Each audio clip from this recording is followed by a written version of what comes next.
شرمندگی بھی محسوس ہوتی ہے. میں آپ قطع کلامی معاف میں اسی بات کو بڑھانا چاہ رہا تھا. اس کو میں ایک سوال میں یوں کر لیتا ہوں کہ جو جیسے آپ نے کہا کہ نعت وہ نعت خواں بھی ہیں. جی ہاں ڈاکٹر صاحب جو اردو زبان ہے نا یہ لشکری زبان ہے جی, اور اس کے اندر فارسی کے الفاظ بھی بکثرت ہیں, عربی کے بھی ہیں, پنجابی کے بھی ہیں, لیکن پنجابی تو ایک مستقل زبان ہے جی, اور اس کی باقاعدہ ایک تاریخ ہے, اس کے باقاعدہ حروف تہجی ہیں اور باقاعدہ اس کے جو ہے نا وہ محاورات ہیں. یہ جو آج لوگ پنجابی لکھ رہے ہیں کیا آپ ان سے مطمئن ہیں کہ یہ واقعی پنجابی لکھ رہے ہیں؟ بات یہ ہے کہ اگر آپ یہ کہیں کہ وہ جو میاں محمد بخش کی طرز کی نعت ہے, واہ کریم مدہ والی مہر شفاعت کردہ تے جبرائیل جائے جس جاکر چاکر نبیاں دا اثر کردہ, اگر آپ کہیں کہ وہ اجسک متران دی ودیری ہے کیوں جندلی اداس بندیری ہے, اگر آپ کہیں کہ حفیظ طائب کی طرح کی نعت لکھی جائے, اگر آپ کہیں کہ جو تھے محمد علی ظہوری, اعظم چشتی اور اس طرح کی, تو بات یہ ہے کہ وہ ان کا ایمان, ان کی محبت, ان کی عقیدت اور ان کے اندر جو روشنی تھی اب وہ روشنی نہیں ہے. اب معاشرے میں وہ لوگ نہیں ہیں جو اس طرح کا علم رکھتے ہوں. جب تک علم انسان اندر اور باہر سے اس کا قول و فعل کا تضاد ختم نہیں نہ ہوگا اس طرح کی بڑی نعت نہیں لکھی جائے گی. صرف نعت لکھ لینا کوئی بات نہیں. میں سمجھتا ہوں کہ یہی وجہ ہے کہ آج اگر اچھی نعت نہیں لکھی جا رہی تو اس کی بنیادی وجہ یہی ہے کہ تربیت کرنے والے نہیں رہے. وہ بڑی جو اکیڈمیز تھیں, بڑے بڑے لوگ تھے, وہ نہیں رہے. اگر کوئی ہیں بھی تو وہ بیٹھے ہوئے ہیں. ڈاکٹر صاحب واردات کی تو بات ہی نہیں کر رہا میں یہ تضاد کی بات نہیں کر رہا. یہ جو الفاظ ہیں اس کا تعلق تو واردات کے ساتھ نہیں ہے نا, وہ ایک اور چیز ہے. میرا کہنے کا یہ مطلب تھا کہ باقاعدہ اردو کے الفاظ جو مستقل اردو کے الفاظ ہیں, چھوٹی زبان سے الفاظ اٹھا کے بڑی زبان میں اس کو شاعری میں استعمال کرنا, اس کی گنجائش نہیں. یہ ایک علیحدہ سوال ہے. آپ شعری لسانیات کی بات کر رہے ہیں تو دیکھیں پنجابی اور اردو کا ماں بیٹی کا رشتہ ہے. ماں بیٹی کا آپس میں لین دین چلتا رہتا ہے, ہم اس بات پہ نہیں پڑھتے. یہ پنجابی کو اردو کی ماں کہا جاتا ہے, اور اگر ماں بیٹی سے کچھ لے رہی ہے, بیٹی ماں کو کچھ دے رہی ہے تو اس میں کوئی بات نہیں. یہ گویا یہ داج میں لفظ آ رہے ہیں. نہیں, بات یہ ہے کہ دیکھیں ہاں پنجابی زبان کی کچھ اپنی تراکیب ہیں, جیسے اس میں واو تف لکھنے سے گریز کرنا چاہیے, اس میں مرکب اضافت لگانے سے گریز کرنا چاہیے, اور اس طرح کی کئی چیزیں ہیں. تو جو پڑھے لکھے پنجابی ہیں, جو واقعی پنجابی ادب کو سمجھتے ہیں, جانتے ہیں, اس کی تاریخ سے واقف ہیں, وہ احتیاط کرتے ہیں, وہ اس طرح کا کام نہیں کرتے. اور اگر کوئی کر رہا ہے تو اس میں میرا خیال ہے کہ خوبصورتی آ رہی ہے تو کوئی بات نہیں, آنے دیں. نعت میں اس طرح کی چیزیں چل رہی ہیں, چلنے دیں.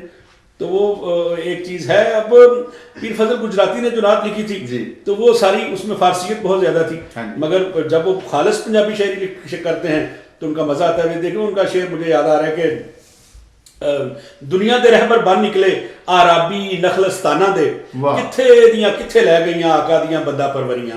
اب بندہ پروری, آقا اور عرابی اور نخلستان, تو یہ ایک نعت کے ساتھ, سیرت کے ساتھ جڑے ہوئے وہ الفاظ ہیں ان کا متبادل نہیں ہے.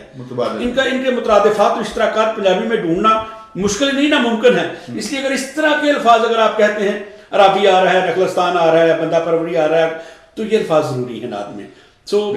رشتے کے حوالے سے ماں بیٹی کا رشتہ, اور پھر سیرت کے حوالے سے یہ خاص الفاظ اور تراکیب, اگر اس طرح کے الفاظ کی طرف آپ کا اشارہ ہے تو آنے دیں, یہ نعت میں خوبصورتی پیدا کر رہے ہیں. بے شک, بالکل ٹھیک ہے. اچھا ڈاکٹر صاحب یہ بتائیں کہ آپ نے ماشاءاللہ بہت پنجابی کو پڑھا بھی ہے. جی جی. نعتیہ تقدیس کے اعتبار سے جی جی پنجابی نعت اردو ادب سے کتنی مختلف ہے؟ مختلف ہے. جہاں تک پہلے ہم اس بات پہ یہ ایک بات طے کر لیں کہ پنجابی ادب میں جتنے معجزات نبی صلی اللہ علیہ وسلم کے حوالے سے, جتنے گلزار اور آپ کے کمالات کے حوالے سے جتنے میلاد نامے, مولود نامے, نور نامے, چرخے نامے, سیرت نامے, کمبل پوش نامے اور گلزار محمدی اور اس طرح کی کتابیں لکھی گئی ہیں, اردو میں نہیں لکھی گئی. اچھا. پنجابی میں پنجابی لٹریچر تو نعت سے, معجزات سے, سیرت رسول سے بھرا پڑا ہے.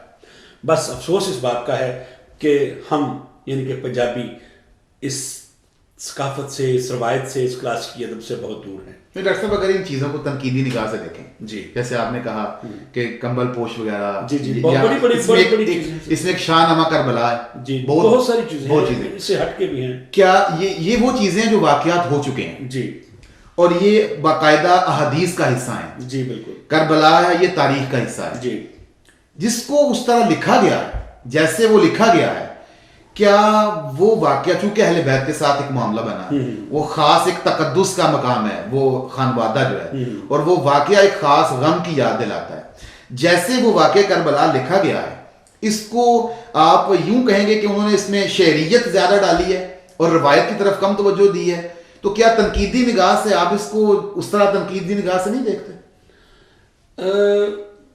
دیکھیں نا ایک اور واقعہ نا، ایسی چیز ہے جی جس پہ تنقید کرنے کے لیے آپ کو تاریخ کا گہرا شعور، تاریخ کا گہرا مطالعہ اور اس میں مفکرانہ نگاہ آپ کی جو بڑی گہری ہونی چاہیے. تو نعت پہ جب آپ تنقید کریں گے تو آپ کا سیرت کا مطالعہ بہت گہرا ہونا چاہیے. آپ کو پتہ ہونا چاہیے کہ یہ لفظ عربی کا ہے اور پنجابی میں اگر عربی کے الفاظ کو اسی متن اور اسی تلفظ کے ساتھ نہیں باندھا گیا، نہیں لایا گیا، تو پھر اس پہ تنقید تو ہوگی. ہمارے پنجابی شاعر لفظ کو کھینچ کے پنجابیت اس میں ڈال کے اس کو اپنی مرضی سے استعمال کر لیتے ہیں، تو پھر اس پہ تنقید ہوتی ہے. میرا خیال ہے کہ ابھی اس حوالے سے یہ پنجابی کا ابتدائی سفر ہے، ابھی ان کو قبول کر لینا چاہیے. ایسا ایسا جب پنجابی ایک مکمل زبان اور مکمل ادب کے طور پہ سامنے آئے گی تو پھر اس پہ انشاءاللہ آگے تنقید بڑھے گی. تو پھر میں اس کو مزید اس کو بڑھانا چاہتا ہوں اس بات کو کہ دیکھیں ایک عام واقعہ ہے نا، فرض کر لیں پنجابی کے اندر ہیر رانجھے کا واقعہ لکھا گیا، یا سسی پنو کا واقعہ لکھا گیا ہے، یا مرزا صاحبہ کا واقعہ لکھا گیا، اس میں رد و بدل پتہ نہیں کتنے لوگوں نے لکھا ہے وہ. جی میں تو اکثر کہتا ہوں کہ جتنے قصے ہیں اتنی ہی روایتیں ہیں، اتنی روایتیں ہیں. بالکل اس میں کوئی کسی ایک شاعر کا قصہ دوسرے سے نہیں ملتا. میں سوال یہ کرنا چاہ رہا ہوں کہ یہ قصے ایسے ہیں اگر ان میں شاعر اپنی مرضی سے رد و بدل کر لے تو فرق نہیں پڑتا. لیکن ایک نعت اور ایک ایسا واقعہ جو پاک خاندان کے ساتھ ہوا ہے اور ہمارے ساتھ بلکہ امت کا ان کے ساتھ ایک تقدیس کا رشتہ ہے، اور ایک فرض کرنا ایک واقعہ ہوا مثلا امام علی اکبر رضی اللہ تعالیٰ عنہ اپنے جو لشکر تھا وہاں سے گئے، وہاں پہ شہید ہوئے، جو ان کی جو نعش مبارک ہے وہ واپس آئی، جسد نوری جو ہے واپس آیا. اس کو اس رنگ سے بیان کرنا صرف اس لیے کہ لوگ اس کو سن کے روئیں، یا اس کو اس نظر سے آپ شاہ نامہ کربلا کو، کمبل پوش کو، معجزات جو بیان کیے گئے جس طرح عالم لوہار نے بڑے معجزات پڑھے ہیں، اس نظر سے کیسے دیکھتے ہیں؟ تنقیدی نگاہ سے دیکھیں. ہاں تنقیدی نگاہ سے اگر ان کو دیکھا جائے نا تو ہمارے جو وہ شاعر تھے ان کے پاس ماخذ جی اپنی اس اصل حالت میں نہیں تھے. ان کے پاس ماخذ بھی وہی تھے جو لوک روایت سے ان کے پاس پہنچے تھے. جیسے دائم اقبال دائم ہے، وہ کوئی اتنے پڑھے لکھے انسان نہیں تھے کہ وہ اصل ماخذ تک ان کی رسائی ہوتی اور وہ عربی متن سے ہی اصل چیز کو لیتے اور پھر اس کو ترجمہ کرتے. انہوں نے لوک روایتوں سے جو سنا، جس طرح سنا اس کو انہوں نے بیان کر دیا.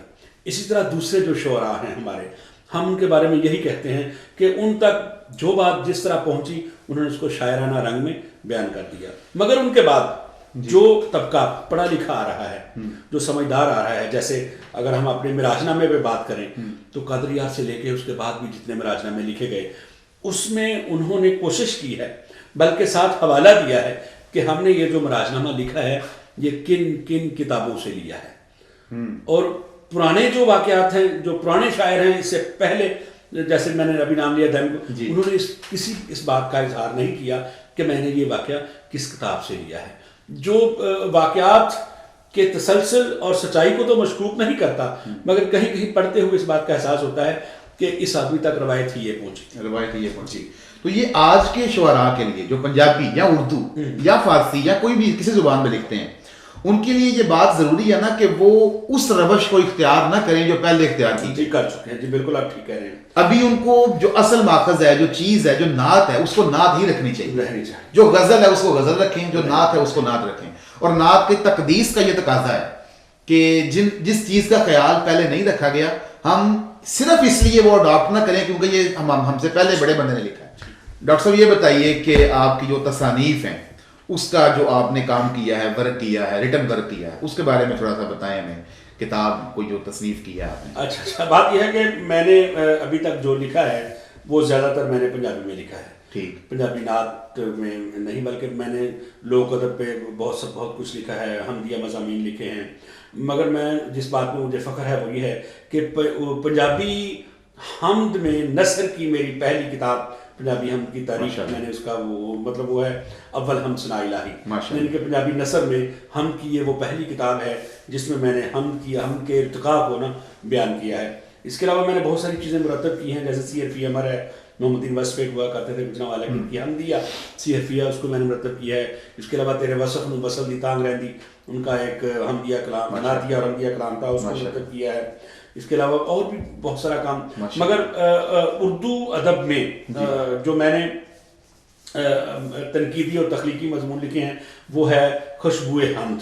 خوشبوئے حمد میری ابھی میرا خیال ہے اسی سال 2020 میں جو ہے نا وہ شائع ہونے والی کتاب ہے۔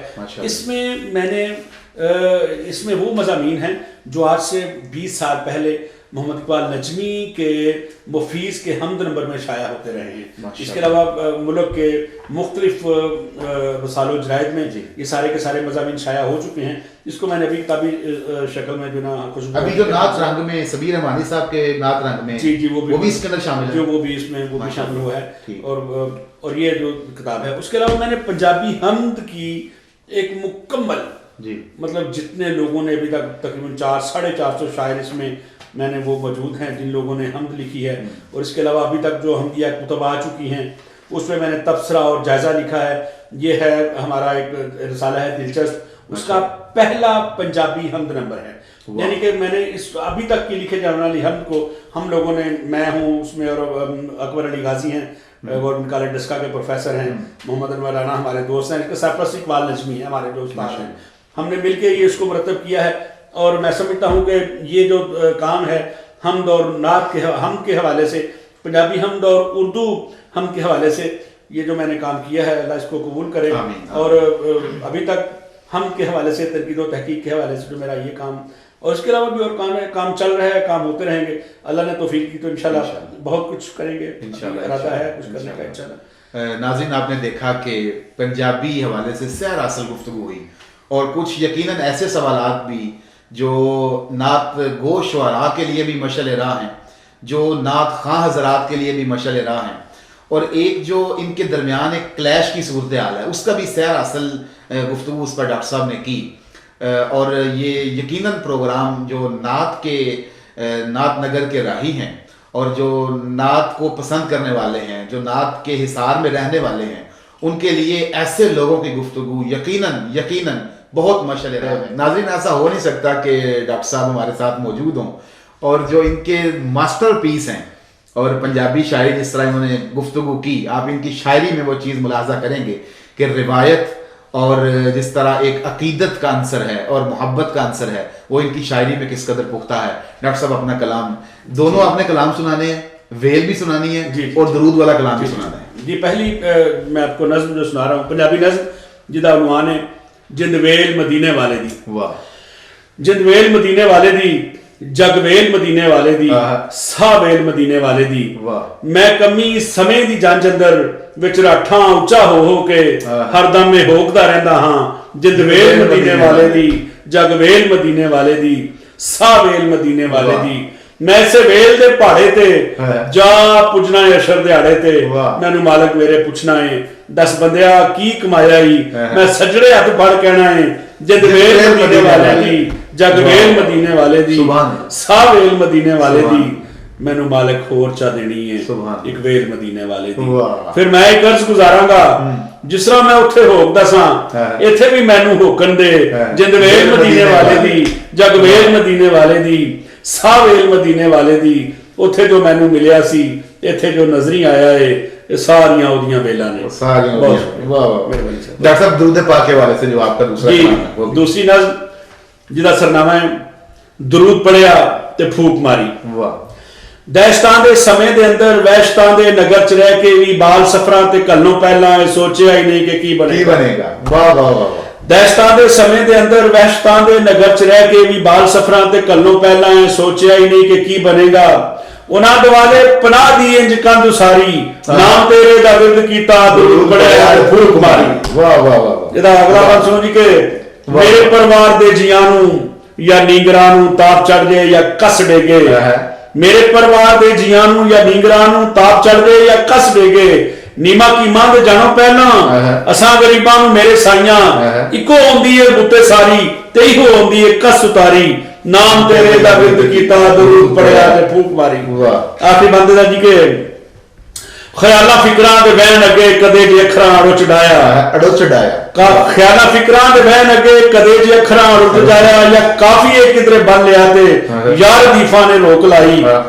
ਤਦੋਂ ਖਿਆਲਾਂ ਫੜੀ ਉਡਾਰੀ ਜਦੋਂ ਮੈਂ ਆਪਣੇ ਹੀ ਜੁੱਸੇ ਸਾਈਆਂ ਨਾਮ ਤੇਰੇ ਦਾ ਵਿਰਦ ਕੀਤਾ ਦਰੂਦ ਪੜਿਆ ਤੇ ਫੂਕ ਮਾਰੀ ਬਹੁਤ ਸ਼ੁਕਰੀਆ ਜੀ ਬੜੀ درود پڑھیا کہ پھوک ماری جی درود پڑھیا تے فوک ماری سبحان اللہ جی کیسا عقیدت بھرا جی بہت شکریہ کلام ہے اور اس کے اندر جو ایک محاورے کا استعمال ہے جو ویل نام کی چیز ہے وہ آپ ویسے بھی سنتے رہتے ہیں اور ویسے آپ اس کا مشاہدہ کرتے رہتے ہیں لیکن اس ویل کو نعت میں کس قدر خوبصورتی سے استعمال کیا گیا یہ ڈاکٹر صاحب آپ کا ہی خاصہ ہے ان اشعار کے ساتھ اپنے پروگرام کا اختتام کرتا ہوں کہ جب مدینے کی طرف کوئی نکل پڑتا ہے جب مدینے کی طرف کوئی نکل پڑتا ہے اس کے پیچھے دل بے تاب پچھل پڑتا ہے اور پڑھتا رہتا ہوں درود ان پہ بسد شوق و ادب پڑھتا رہتا ہوں درود ان پہ بسد شوق و ادب ورنہ سانسوں کی روانی میں خلل پڑتا ہے اور اے میرے لفظ دعا یاد دلا دوں تجھ کو اے میرے لفظ دعا یاد دلا دوں تجھ کو سبز رنگت کا بھی رستے میں محل پڑتا ہے سبز رنگت کا بھی رستے میں محل پڑتا ہے